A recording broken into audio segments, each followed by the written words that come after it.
If you truly want more out of life, chances are you're not really going to fit in anywhere.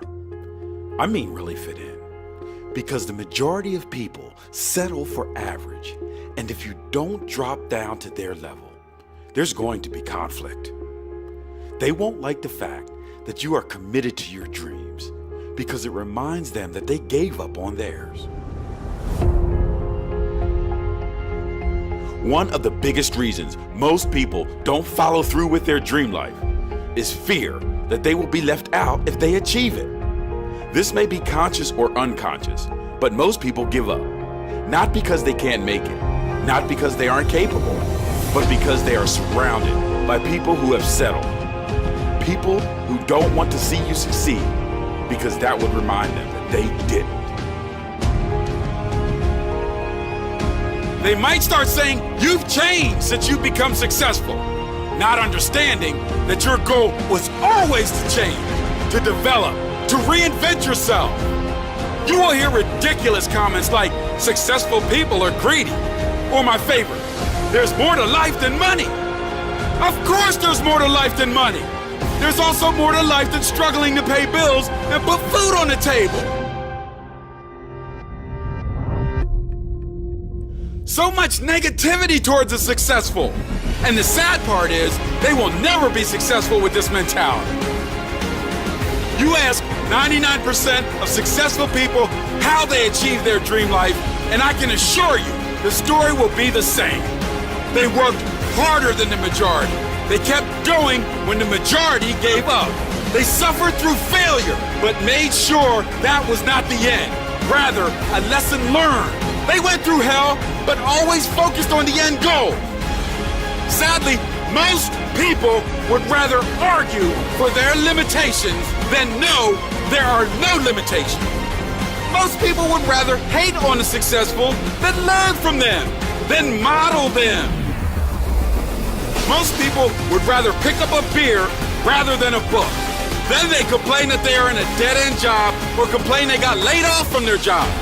But if they made the right decisions early on, they wouldn't have to clean up their bad decisions later on. Most people would rather party now and suffer later. Maybe that's why most people are not where they want to be. Maybe that's why most people complain. Maybe that's why most people live with regret. If you are most people, commit right now to becoming the minority. Set your goal right now. Don't you waste another moment of your life. Find a mentor in a book or a person and learn from them. Model them. Read. Develop your mind. Reinvent yourself. Make a commitment to be different. Make a commitment to never give up on your goal, your dream life, your vision. Your future self is begging you to make that commitment. Your future self is begging you to stick it out.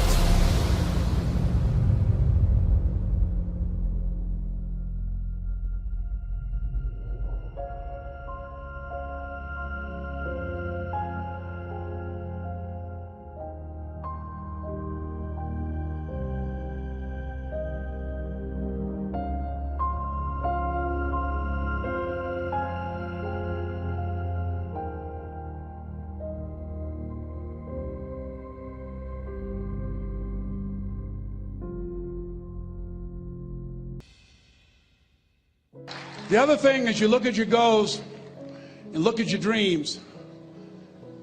Repeat out to me, please. I will fail my way to success. Yes, part of the reason why we have to continue to work on ourselves and surround ourselves with quality people is because you're going to have a lot of failures. You're going to have a lot of disappointments. Maya Angelou said, and it's true, I found it in my case, that most people go so far in life and then they park. They stop dead in their tracks. Why? Because they take some hits.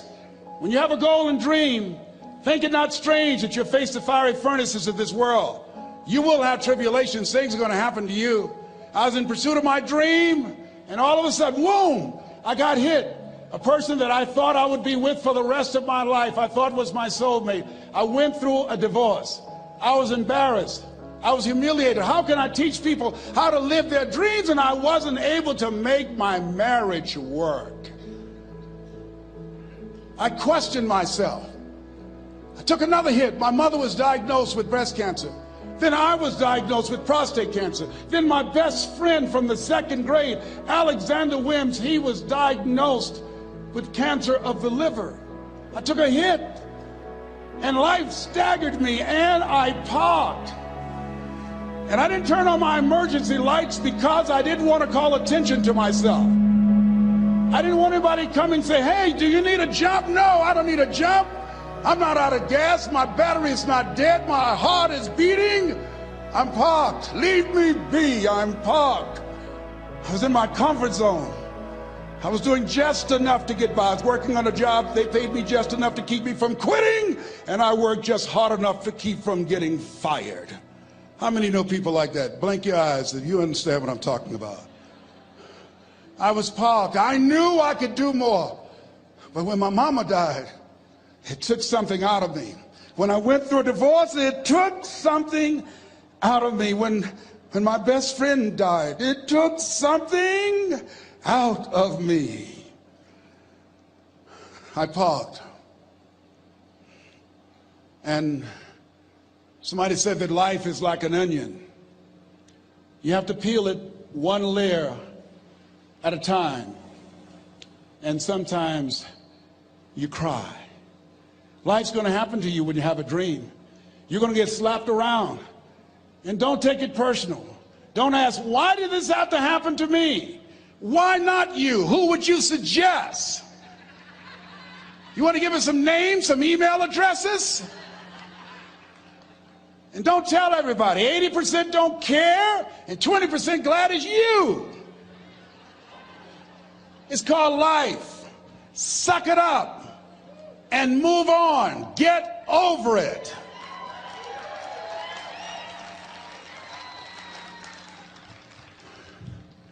It happens to everybody. Here's the other thing as you look at your goals and look at your dreams. When you're going through some stuff, repeat out to me, please. When things go wrong, don't go with them. Yes, write that down. When things go wrong, don't go with them. When you're working on a business deal, you're counting on some money. Someone said you will get the loan, and it falls through. You have an event, and the people that you thought would be there and support you, they don't come through. Or someone turns against you, or you get ripped off. It's going to happen to you. Happened to me. Someone stole all my products. My database, over 180,000 names and addresses. It's not personal. It's going to happen to everybody. It does. 8 out of 10 millionaires have been financially bankrupt. Walt Disney had 7. He filed bankruptcy 7 times and had 2 nervous breakdowns. It's called life. But I got a saying, when life knocks you down, try and land on your back, because if you can look up, you can get up. You've got the power in you to do that. You've got something special. You've got comeback power. Here's the other thing. Let us say together, it's possible. It's necessary. It's me. Yes, write that down. It's me. Take ownership for your life. Nobody can live your dream for you but you. Nobody's going to take care of your business like you. Stop coming up with excuses. Don't give yourself permission to continue to live a small life. You can't fit a big dream into a small life. Give yourself permission to go for it, to test yourself, to challenge yourself, to live full. I like the saying, always strive to get on top in life, because it's the bottom that's overcrowded. The reason you're here is because there's something in you that says, I can do more. This just can't be it. There's something in you. There's a calling on your life. There's something in your heart that caused you to get dressed and spend the money to go to seminar after seminar and listen to message after message and speaker after speaker. Because there's something in you that tells you this is not it for you. You have not peaked here. There's more in you that you are expressing. Eye has not seen, ear has not heard, nor has entered the heart of mankind what's in store for you if you challenge yourself, if you persist and persevere, if you take ownership for your life. George Bernard Shaw said the people that make it in this life, they look around for the circumstances that they want, and if they can't find them, they create them. Create what you want.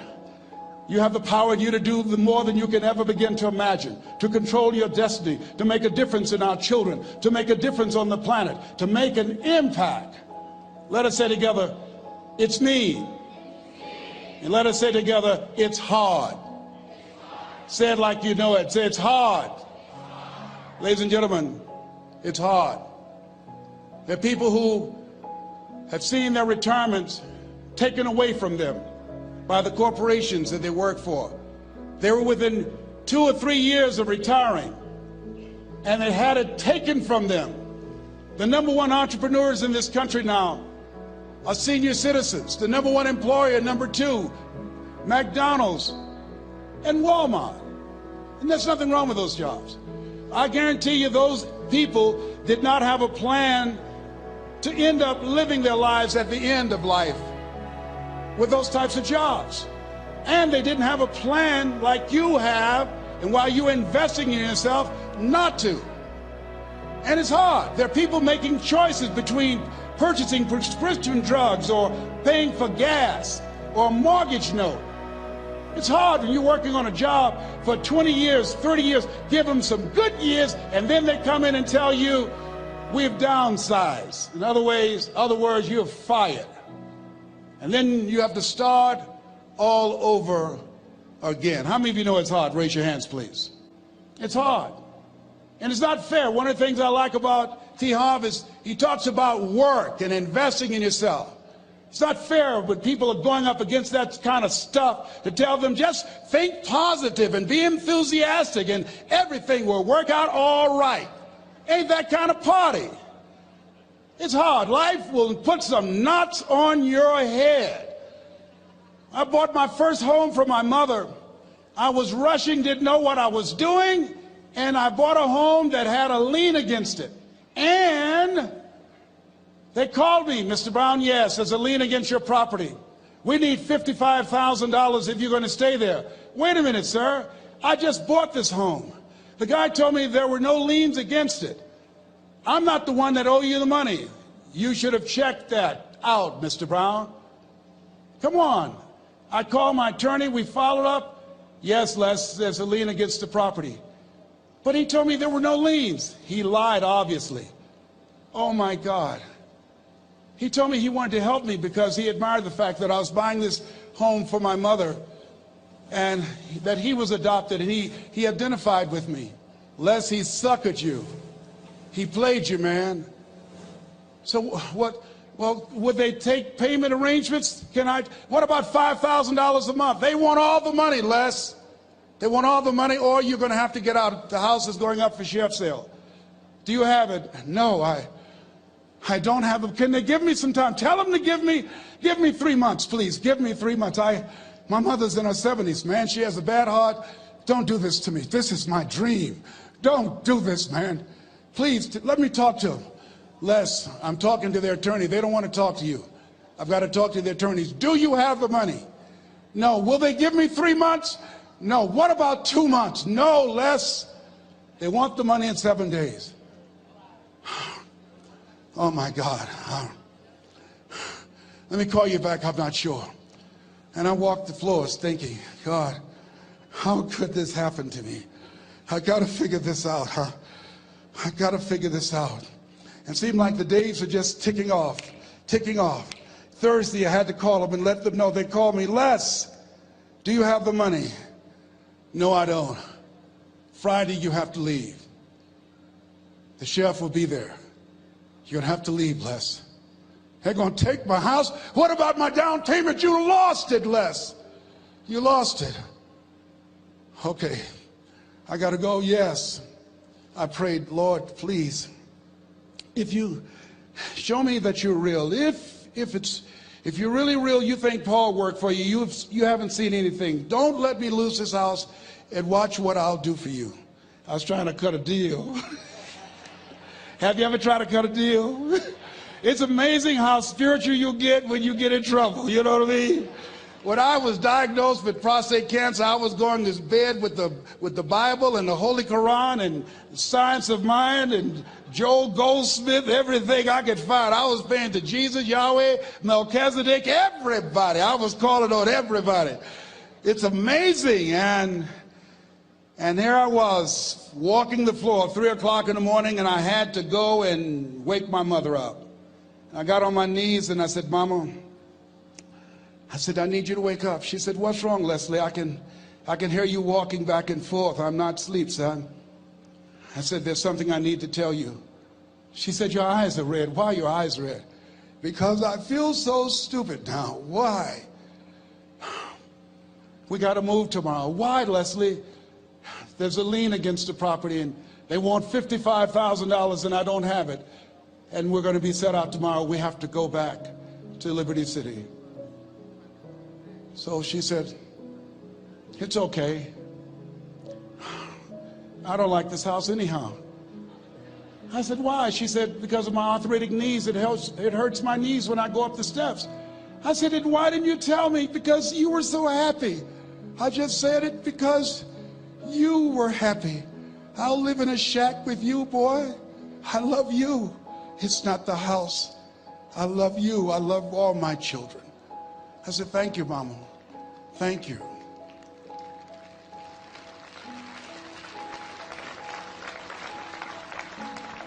And the next day when we were in the truck going back to Liberty City and we pulled down 68th Terrace, the neighbors came out and said, whoa, Mamie, y'all coming back?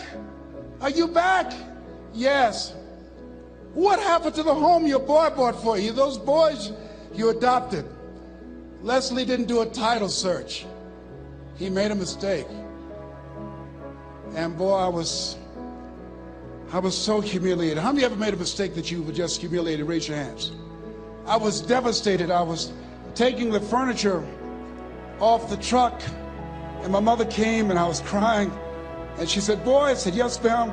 She said, hold your head up. I said, Mama, I can't. She said, hold your head up. I said, why? Look what I've done. She said, it's okay.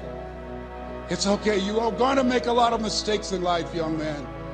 You're going to fail your way to success. You have nothing to be ashamed of. Keep your head up and take that furniture back in the house. I said, yes, ma'am. And I learned something from that. If you ever go through something, hold your head up. If you ever make a mistake, hold your head up. If you ever do something that everything goes wrong, life catch you on the blind side, hold your head up. It's not over. Goethe said, that which does not kill you will make you stronger. Hold your head up. Shake someone's hand on your right and left and say, hold your head up.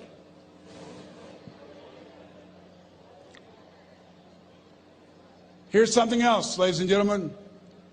Repeat after me, please. You got to be hungry. Everybody together, you got to be hungry. I'll never forget Mr. Washington said, Mr. Brown, yes, sir. What do you want to do with your life, young man? I said, sir, I want to be a disc jockey. He said, Mr. Brown? I said, yes, sir. He said, you got to be hungry. I said, what do you mean by that? He said, people that are hungry are willing to do the things today others won't do in order to have the things tomorrow others won't have. People that are hungry are willing to invest in themselves. People that are hungry will go to seminars and workshops. People that are hungry are always searching, always seeking higher ground. So how do you want to make it? I said, I want to be a disc jockey. He says, good. Here's what to do. He said, I want you to read 10 to 15 pages of something positive every day. He said, you don't get in life what you want, you get in life what you are. You must program yourself to success. He said, I want you to listen to Earl Nightingale and Zig Ziglar. Listen, faith comes by hearing and hearing and hearing.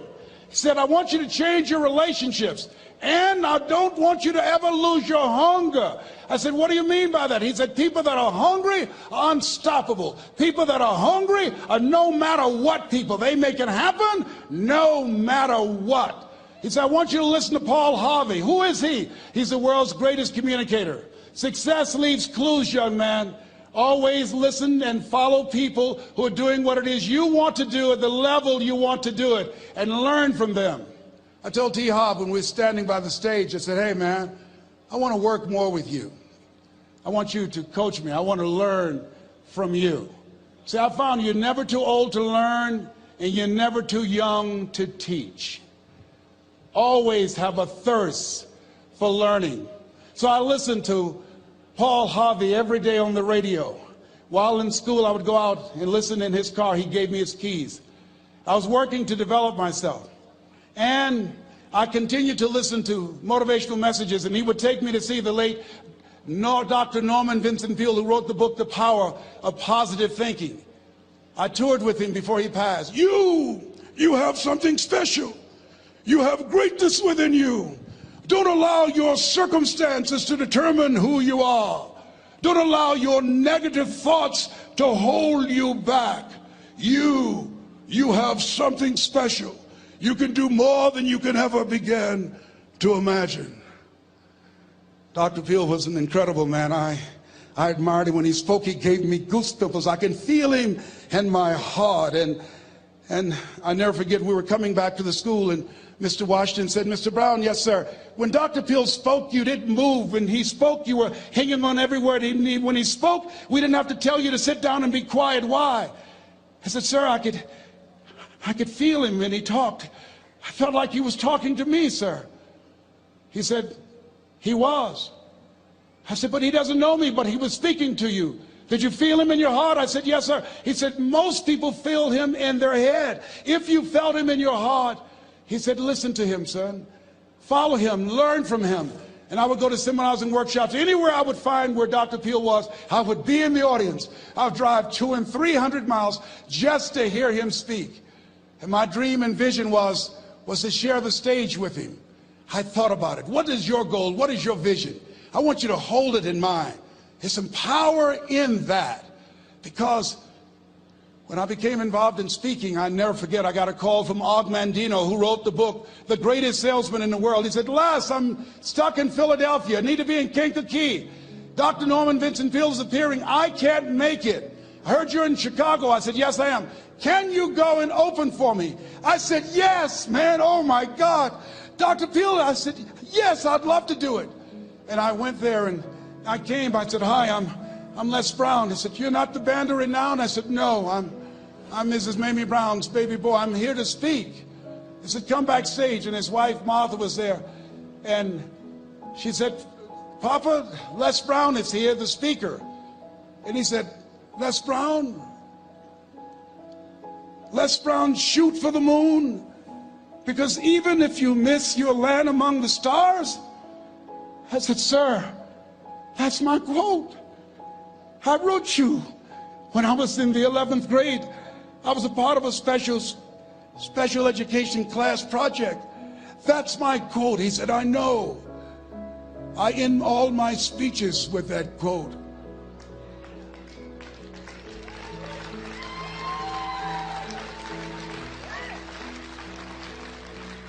And Dr. Peale had a great sense of humor.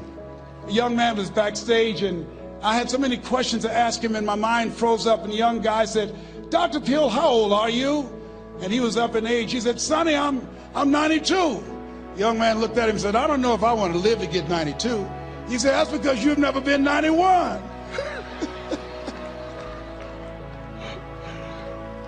So I did the things that Mr. Washington suggested. I listened to motivational tapes on a regular basis. I would go to seminars and workshops whenever Zig Ziglar and Dr. Dennis Wigley and Jim Rohn would come to town.